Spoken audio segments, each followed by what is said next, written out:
Hello and welcome, everyone. Hi there. I'm Lauryn Sargent. I'm a co-founder at Stories Inc. And thanks for joining Scott Thompson and me today for our webinar on why you should use stories to build a recruitment marketing engine. So here's our agenda. So first we're going to talk about why stories. And Scott will show you specific examples, and then we'll get to your burning questions. And there were some really good ones, so thanks everyone for submitting them. So here are two career sites from two Fortune 1000 companies, and I happened upon them over the past several weeks. So it's intentionally blurry to protect their identities, but this blurred style also works because this is what my brain feels like when I'm there. So no real information, no visuals, a lot of words, a broken link. Job seekers are having this experience over and over again.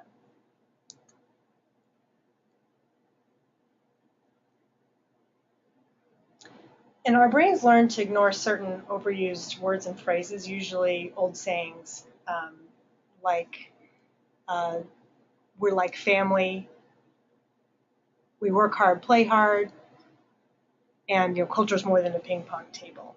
So scientists have contended that the figures of speech, even like it's a rough day, are so familiar that they are treated simply as words and no more. So this means that the frontal cortex, which is the area of your brain responsible for to experience emotions, can't be activated with these phrases anyway. So people are not remembering them. So this statistic is really interesting. So the average candidate experiences up to 18 touch points before applying. So think of all those opportunities that you could be providing engaging content about your company and culture. And think of all the information that candidates are sifting through before they even apply. So what are you doing so that the right candidates get excited about you? And how can you be memorable and engaging amongst all that information and all those clicks? How do you light up a candidate's brain? Well, the answer is stories. I think hopefully that shouldn't be a surprise, but it is stories.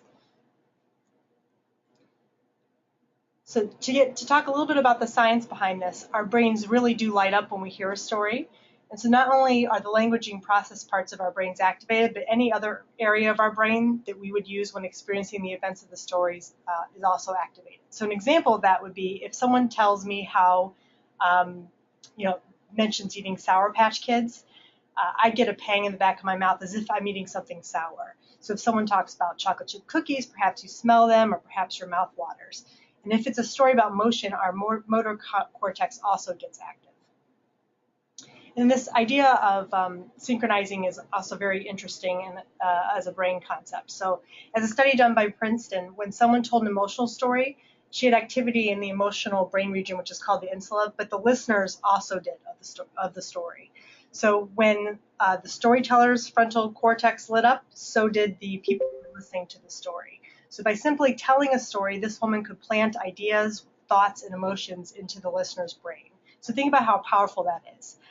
Stories are the only way to activate parts in the brain so the listener turns the story into their own ideas and experiences. And also, stories are just easier to remember, and this makes a lot of sense. Our brains think in stories, they think in cause and effect, and they're easier to retain. So when you think again about the average candidate going to 18 places before applying, being memorable is really imperative. So one reason I showed you the slide at the beginning was to show you that not everyone is using stories or focusing on great career site content. And our partner Smashfly just developed a recruitment marketing scorecard for the Fortune 500. And you can see that there's still room to be innovative using a story method, but it's not so bad. So I've highlighted where the stories comes up. So 48% are currently using them. But honestly, even those that are known to do this well use a lot of testimonials, and a testimonial is not always the story.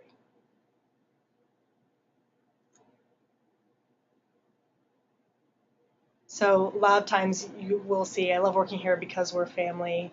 I can bring my whole self to work here. My organization really cares about its people. These are great things to say, but really that could be any company. That doesn't necessarily make you distinctive in the candidate's mind. But if you take a statement like bring your whole self to work, there's a way to illustrate that through stories. So again, it's great to think that you can bring your whole self to work for a company. That's a great thing to say about your organization when you're promoting it. So here's an example of something we did for the Motley Fool, where we heard during the interview process someone say, "I love it here because I can bring my whole self to work." We said, "That's great. Can you give us an example?" And she told us a really great personal example, which is where you see the mascot head. But then we were able to ask other people during the interview process, "We heard this. Does it resonate with you, and why?" And their person that's responsible for learning and development said, "Oh, actually, we have this university where each person can teach a skill, and there's someone that loves to butcher, and they actually taught everybody, knife skills." So that's a good example of a story that can illustrate a concept like bring your whole self to work. Now I'm going to turn it over to Scott to show you more examples of how companies are doing this well. Yeah, Lauryn already mentioned some of these, but what I'll do is I'll start with a generic phrase, which, as Lauryn said, could be any company, but then we'll follow that up with a real story from someone that we spoke to that will serve as a great example of how to provide the proof behind what could be considered kind of a generic statement.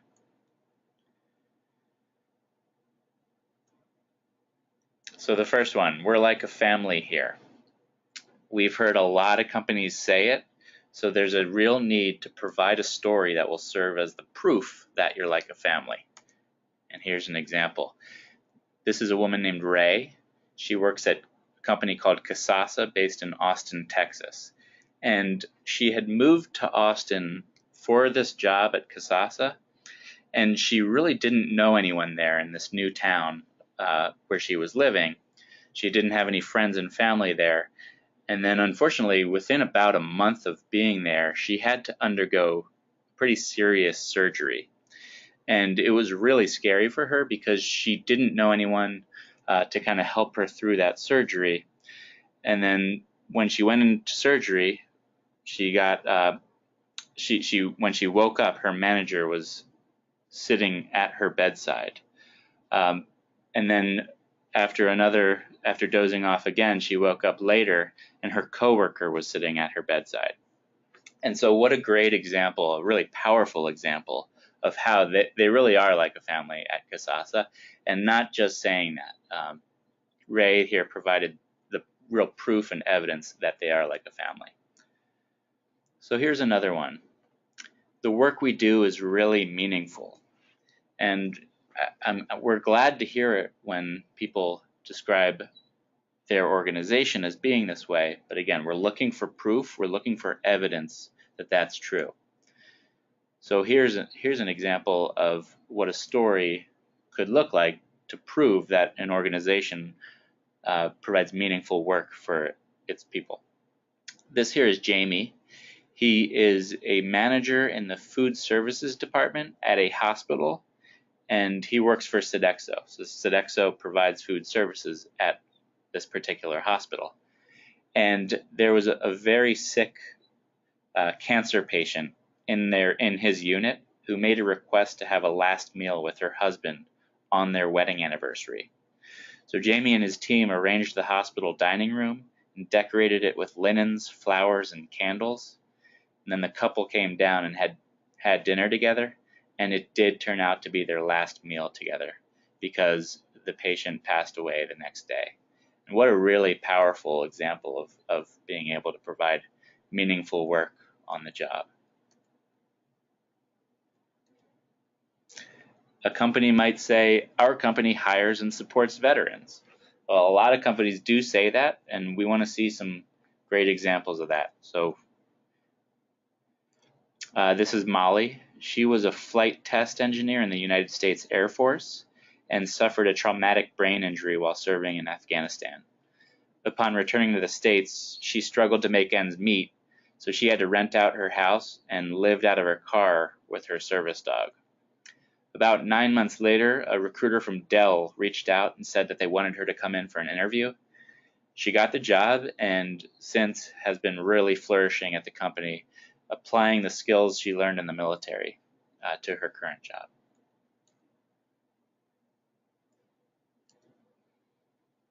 Here's another example. this particular role gets a lot of visibility from leadership.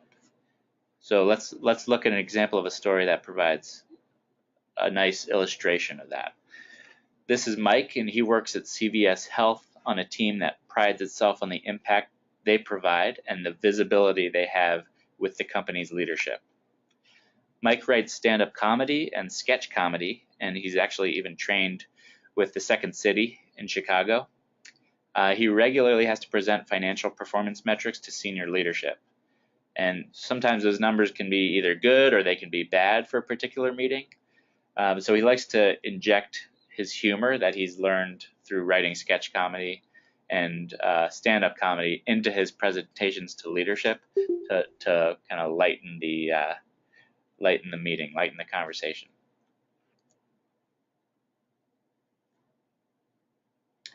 We hear this one a lot too. We have a lot of fun at work. Okay, let's see some proof of that. And for that proof, we'll talk about Nina. Nina works at Digital Federal Credit Union, one of the largest credit unions in the Northeast United States.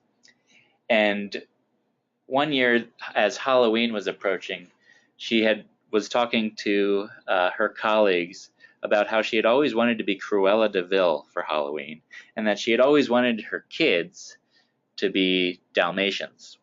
But the kids never wanted to be Dalmatians, and the neighborhood kids didn't want to really do that either. So she never really got to do that.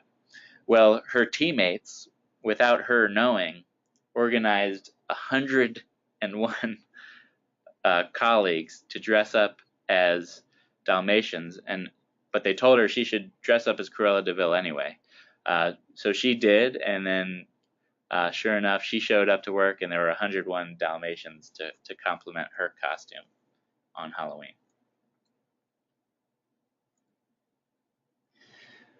And lastly, we believe in work-life balance, and that's a very common thing for an organization to say about itself. So again, we're looking for proof of that. This is Brendan. He works at the American College of Cardiology, and there was an important meeting coming up that he would have to travel to. He lives and works in DC, but the meeting would have been in Connecticut.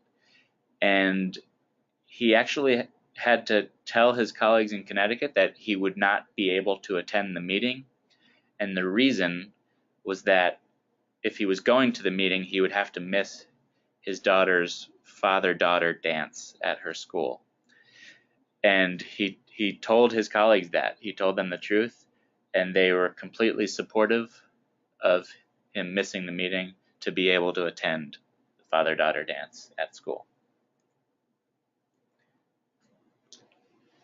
So now we'll get to your burning questions. So thanks again for submitting these. One question was, how do you share values through stories? So I really loved the example that Scott shared about Ray, and that illustrated the love value for Kasasa. So that is just an example, and we created a video. We'll send everybody a link to the video so they can read it. But that's a good example of how you can share your organizational values through stories. And then, and we can of course send other examples if you have any interest in seeing other examples of how we can do that. But the idea is to match the story with the value. And you can actually do that. I'll just expand a little bit there, because you can ask your employees to tell you a story, or you can get the great stories and match the values later. So another question, building content is our biggest challenge, especially content that sits well with corporate communications. I think that also ties in with the next one about how can you get organizational buy-in from marketing and branding. So it's kind of like, how do you get other departments to buy into the project or contribute to the project, especially those that have an interest in the output. And so what we would say here is that stories are pretty universal. So stories that work really well in recruitment marketing also work really well for the overall company brand. So you could let marketing and branding know that you'll be uncovering stories which could be turned into content that could be used across the board. So to give you an example, we did a recruitment marketing project for a company based in New York City, and this particular project was supposed to be specifically for recruiting. But the CEO of the company loved the stories that we uncovered so much, found them to be so powerful, that he realized that those stories would be useful in their consumer facing or their sales department. So in fact, he started taking the content that we had originally created for a recruitment marketing purpose. He started taking them to sales meetings and telling the company's story in those sales meetings, and found that it was helping them show a point of differentiation from their competitors. I think another thing to think about if recruiting owns the project is to, of course, involve other departments in the creation of that content. Now, one thing we hear often is that marketing is so focused on the consumer. They want to be involved in the recruitment marketing and employer brand, but they're just too stretched. So we would recommend that, of course, you invite marketing to the meetings where you are developing content and showing it to them. If you're working with a third party, getting a style guide and also involving marketing in the final stages of the content creation, or even I'd say earlier than final, maybe a check-in meeting at the a kickoff meeting with the group, and then maybe one in the middle of the process, and then at the end, so they feel involved, but not that they have to spend a ton of time on it, given that they have a lot of priorities. So I'd say that's another way to get other functional areas invested in your project and involved, but without them feeling like I don't have the time for this to devote to this.